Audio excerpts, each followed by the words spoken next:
मिठाची शेती म्हळ्यार आगर खूप म्हूण चोपडे पेडणे हांगच्या एका गांवांक आगरवाडो म्हणून नांव पडलें. मात आयज शेतकारांनी ह्या मीठ उत्पादनाकडे फाट फिरयल्या. आगरवाड्या चोपड्याचो प्रवीण बगळे मात आजून व्यवसायात आसा.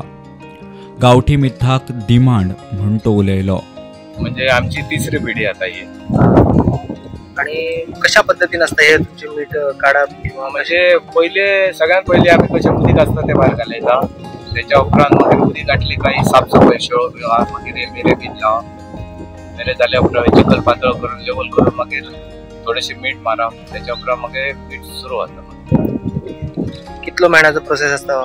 म्हणजे आता आम्ही नोव्हेंबराच्यान करता तो एक मे महिन्यापासून एक पाऊस लास्ट ना अडचणी म्हणजे भायलो बंधारो आहा तो बघा वॉल बांधलेलो त्याच्या बरोबर ना मातशें उदीक भितर येता. आणि आता ह्या वर्सा आमकां ती एक मानशान व्हडलो प्रॉब्लेम केला.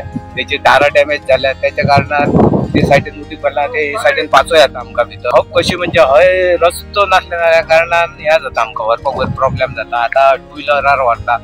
रिक्वेस्ट करता की हे डिपार्टमेंट मिठा आगर म्हाका दिसता कोणाच्या अंडर अशें करूंक ना. एग्रीकल्चरान आपले जागना कोणाच्याच अंडर ना ते फॉरेस्ट डिपार्टमेंट. म्हाका हांव म्हणटा की ते स्पेशल एक डिपार्टमेंट तरी करचें नाल्यार एक ताका रेकग्नायज दिवचें जे करून तांकां सबसिडीज गावता. हाचे खातीर सरकारान एक बरो एक तोडगो काडचो आनी तांकां जाता तें कॉम्पन्सेशन दिवन तांकां हेल्प करचें जे करून आगर कंटिन्यू करचें. लक्ष दिवंक ना न्हय. सगळें बुडान वयतले थोड्या दिसांनी जे मीठ काडटात ते वयतले फुडें ते सोंपतले. कोण हांगा काय करूंक पावतना. मागीर आमी तकले रावता तेन्ना आमचे आगर आसले मीठ काडटाले भले थोड्या वर्सांनी हे दीस येवपाचो टायम दिल्लो आसा. आतां गव्हर्मेंटा कडेन सीएमा कडेन इतली रिक्वेस्ट आसा की हे बेगितले बेगीन तांकां कितें तरी तांकां एक हे दिवपाचो सपोर्ट करपाचो. प्रुडंटा खातीर मकबूल माळगीमणी.